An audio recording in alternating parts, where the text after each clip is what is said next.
Welcome to the Growth Catalyst Show, where we believe that growth could come in many forms: professional, personal, company, sales, you name it. I'm your host, Dan Mahoney, founder of Transcendent Sales Solutions and a guide to a world of growth possibilities. I've spent my career empowering companies and their people with strategies that accelerate growth. I'm here to bring you stories of these business leaders and their trusted advisors to gain insights into their journeys and learn how they fuel their own growth. Just maybe their journey could become part of your own growth story. Are you ready? Let's grow. Welcome to the next edition of the Growth Catalyst Show. I'm your host, Dan Mahoney, and I'm so excited to have my next guest here.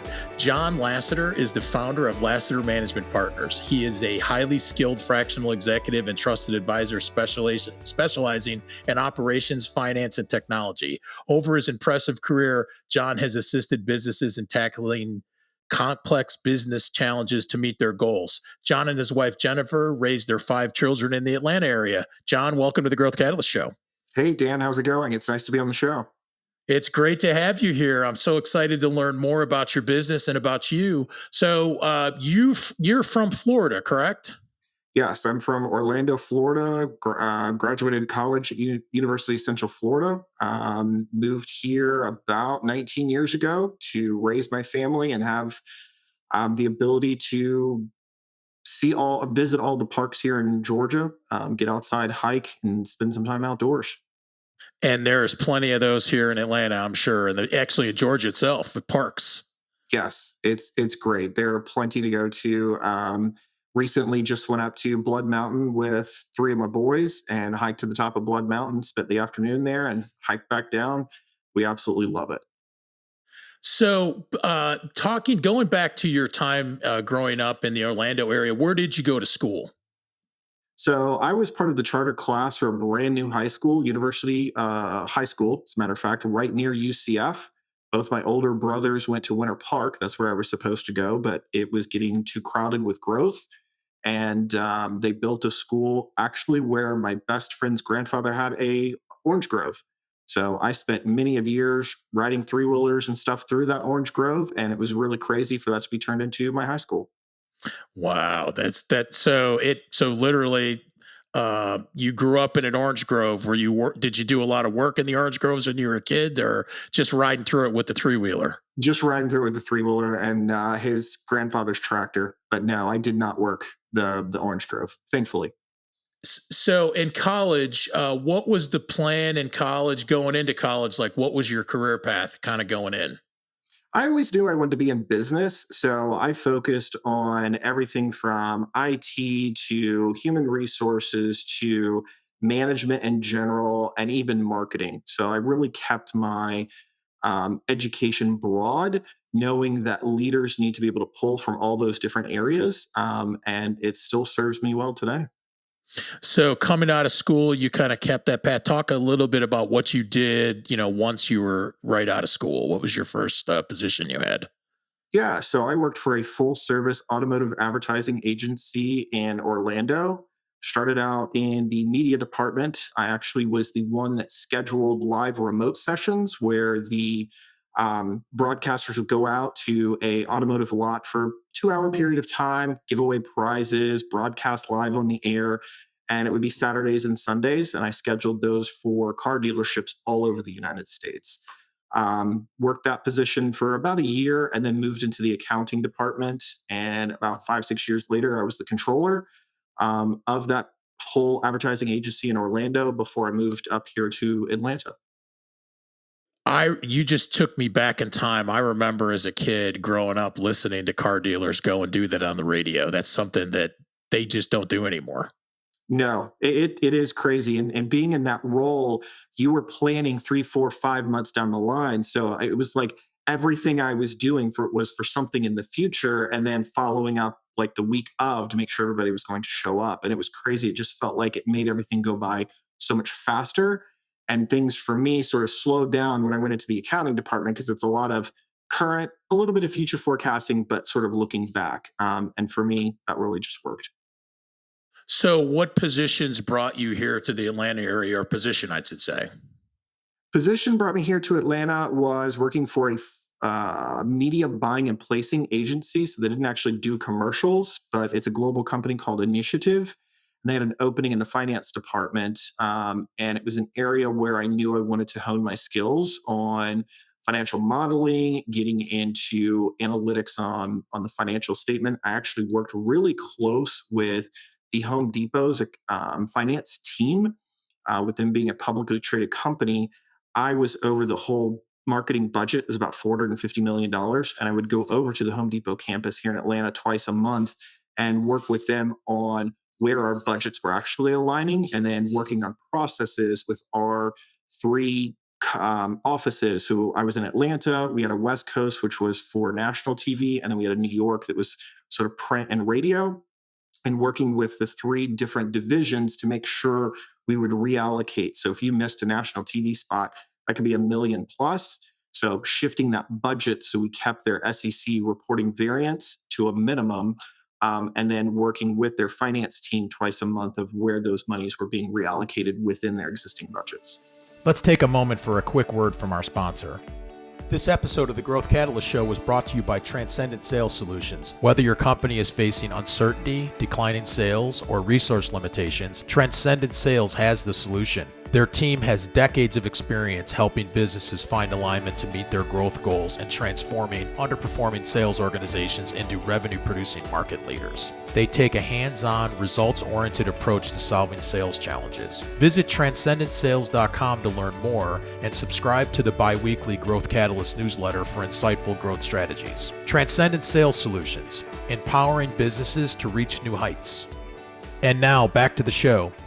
So, Jon, after that position that brought you here to Atlanta, you actually joined a company where you were working for a husband and wife, two firms, correct?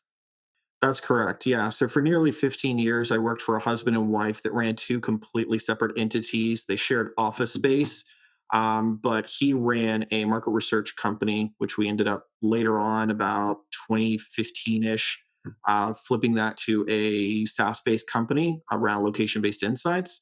And then she had a law firm that was a intellectual property and corporate law firm that we ended up growing. And in about 2021, I helped merge that into a full service firm out in Denver, Colorado. So, managing operations for two very separate firms, data research and law, how that had to be have some challenges, correct?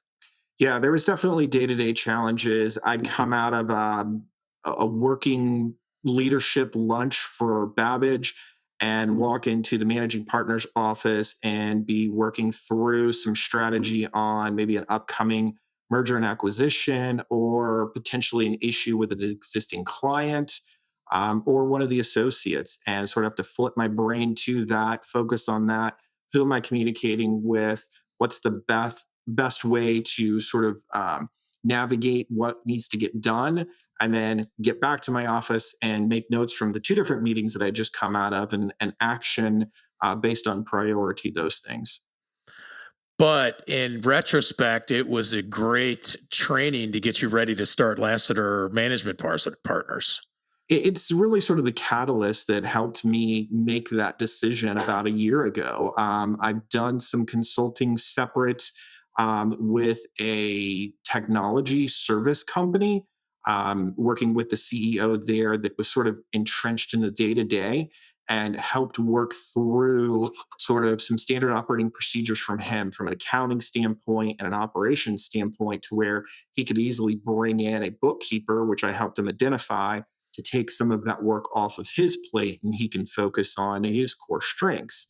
And those things just really got me thinking. I did that for about a year.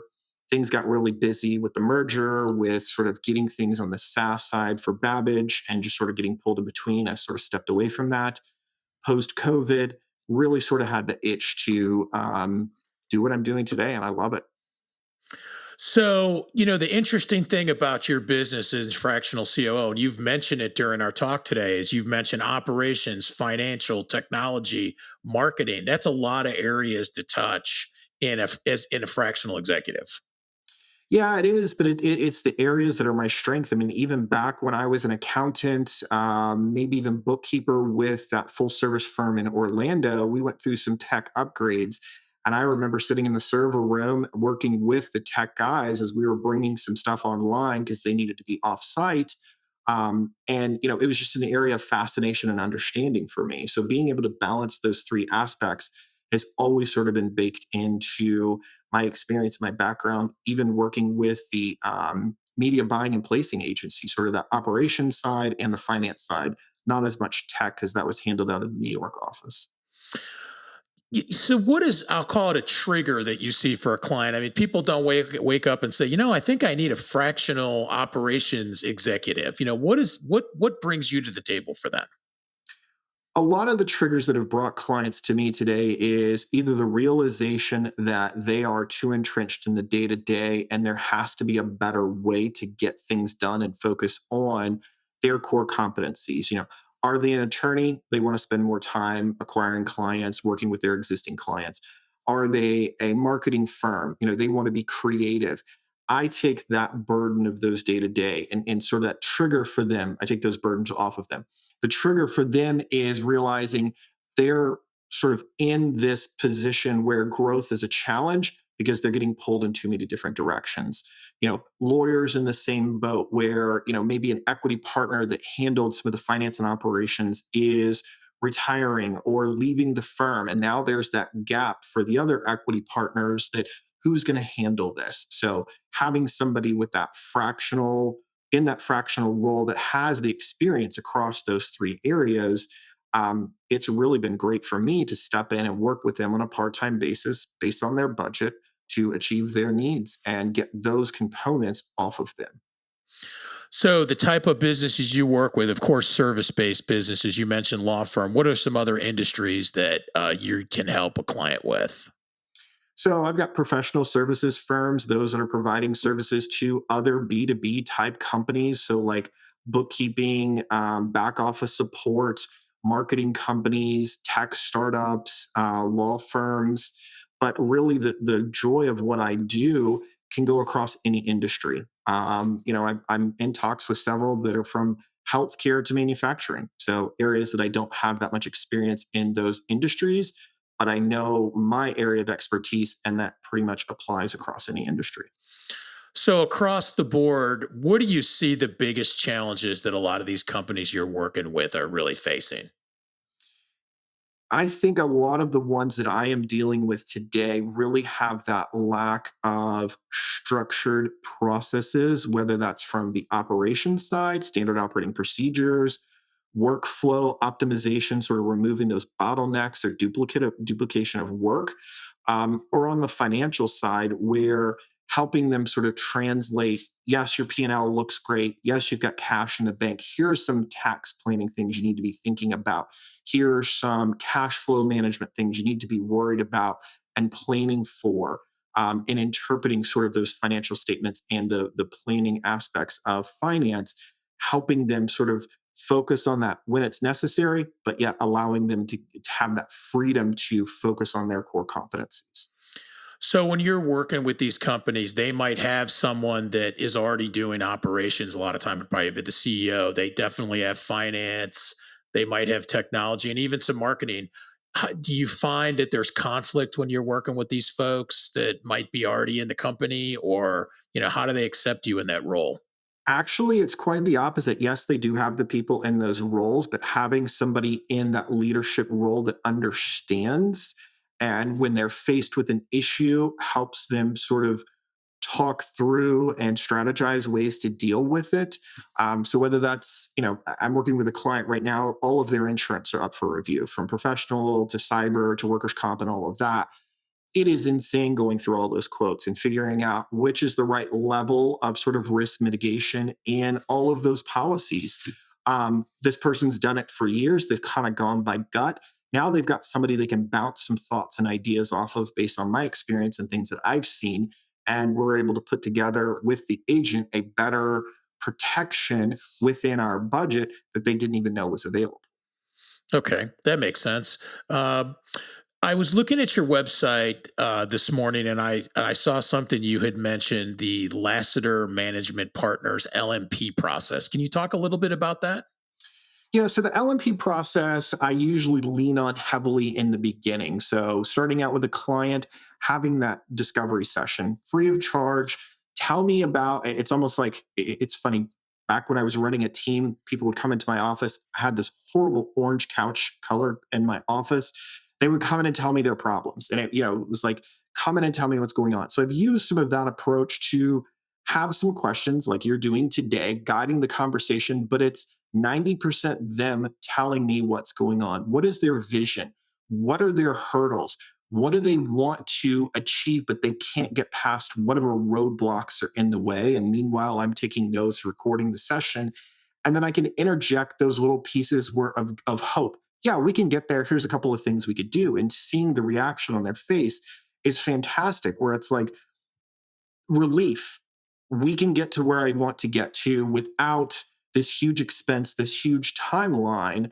Um, and that's sort of we build out from there. I come in and I do in those instances that it makes sense for this client, sort of an assessment. And what are the SOPs? What's the workflows that you have? What are your roles and responsibilities? What are your reporting structures look like? How do you handle annual reviews? Do you have anything for documented for onboarding and offboarding people to make sure you're setting it up correctly in the beginning and you're really thinking about closing it down tightly as a company at the end of that sort of employment term? So identifying all of that in between and then giving them my overview of what I think they need to tackle and sort of a timeline. And then we iterate through that. Here are my priorities. We already have these things that they're dealing with. This is less of a priority. Here's our timeline. And then we get to work on that. And I use their team to then start working on these things. So it's not John's standard operating procedures, John's approach. It's an iterative process. So they're bought in from the beginning as we're moving these things forward. And I can hand it off when I'm done and feel confident that that team is going to run it. And then I sort of become the CEO's accountability partner. Are you still doing these things? Have you fallen back into your old habits where you just solve the problem because it's faster and easier at the moment, but long term, it's not the solution? You want to be able to entrust your team to achieve all of their roles and responsibilities, hold them accountable to that. That way you can focus on that higher level thinking. Share a success story with me based on some of the work you've done since you started LNP. So, one of the stories, I'm actually working with a back office support bookkeeping firm here in Atlanta. Funny enough, I actually interviewed them to hire them for one of my law firm clients because they serve law firms in particular. And they were just onboarding a new client. Went through a couple other of my, over the course of the next 2 to 3 weeks, a couple of other of my referral or partners in my network to see if they had availability, see if they had the right talent. Ended up coming back to that company about 5 weeks later saying, hey, just want to check back in, see how things are going. Are you at a point where you feel like you could? And we got on a call with them and they're like, we want to say yes, but we're too entrenched in the day to day. Help us out. So this started about October last year. I had a meeting with them about a week ago, and they're able to now attend industry events that they didn't have the time to. They've added 3 new clients and they have added a new person to the team, all of which were things that they couldn't do 6 months ago. So you give this great advice and get these companies on the right path, and now as an entrepreneur, you're actually having to do it yourself for your own company. So Correct. tell me some of the things you've learned about as being new to as being an entrepreneur that you learned along the way over the last year. Really focusing on marketing and sales, like getting through that LMP process that you asked me about. That's my bread and butter. I understand it inside and out. The value of building that referral network and being able to have a client say, John, we've got this need. And John being able to say, hey, I know some people. Let's do an introduction. Does this align? Does this company align with what you're looking to do? If not, no worries. Great. We'll keep looking. Um, that aspect of it is something that I never touched before. Thought about, knew you should be doing it, but I didn't really put the value into that. So I actually spent my first 2.5 to 3 months cultivating that network. And for me, that was a big change coming out of my shell. You and I talked before about going to a small business expo and actually working off of the room, doing networking and that kind of stuff. Anybody that would have known me a year ago would have been like, yeah, that's not really John's thing. I went in there with the confidence that I needed, had great conversations, came away with people that I followed up with already. These are all things that were foreign to me that I've had to learn. And I've done a lot of learning, reading, following up with people. This is how you and I connected. I saw what you do, respect what you do, know that's an area of weakness for me, reached out to you to say, hey, what do you think I should be doing differently? And the amazing thing about us starting a business, and at the time you started it, as you mentioned, as I mentioned before, you have 5 kids, and and again, I saw a picture of them. I would call them teenagers and tweenagers, I guess I would call them. So at all different ages, I mean, starting a business with kids that young is got to have a little bit of a level of stress as well. It was about a year ago. Yes, that was a big transition for us. But yeah, they're from 19 to 10. But they're great kids. If I've got to work 12 hours that day, they may bring me dinner down to my office so I can just keep going or pop in to say hi. So very understanding. But the great side of it is if I need to take some time off, so again, we can go hike Blood Mountain like we talked about, or do something like that. We spent the night at the zoo with my youngest son last Friday or 2 Fridays ago. I've got that flexibility now. I can bake that into my schedule. And I love it. Absolutely love it. Other than hiking, what are some of the other things you do with your kids? I saw you're a Cub Scout leader, I think, as well, correct? I'm the Or treasurer for treasurer? my son's Cub Scout pack. I've been for about 5 years now. And other things that we do camping, kayaking, gardening, woodworking when there's projects to be done. I love building stuff. Basically, I guess I would say an avid DIYer. And it sounds like an outdoorsman as well. A little bit, yes. So, last question for you. If someone's interested in learning more about Lassiter Management Partners, what's the best way to get in touch with you? The best way to get in touch with me is via email. It's going to be Jon, Jon, at lmpconsulting.co. John, I want to thank you for taking some time on the Growth Catalyst show today. I appreciate you joining us. This has been great, Dan. I appreciate your time as well. Thanks, everybody. And that's a wrap for today's episode of the Growth Catalyst Show. Remember, you can take these stories of growth and make them part of your own journey. Learn from them, draw inspiration, and let them guide your path of growth. I'm your host, Dan Mahoney, and I look forward to our next journey together. If you've enjoyed the show, please subscribe and leave a review. Until next time, keep growing.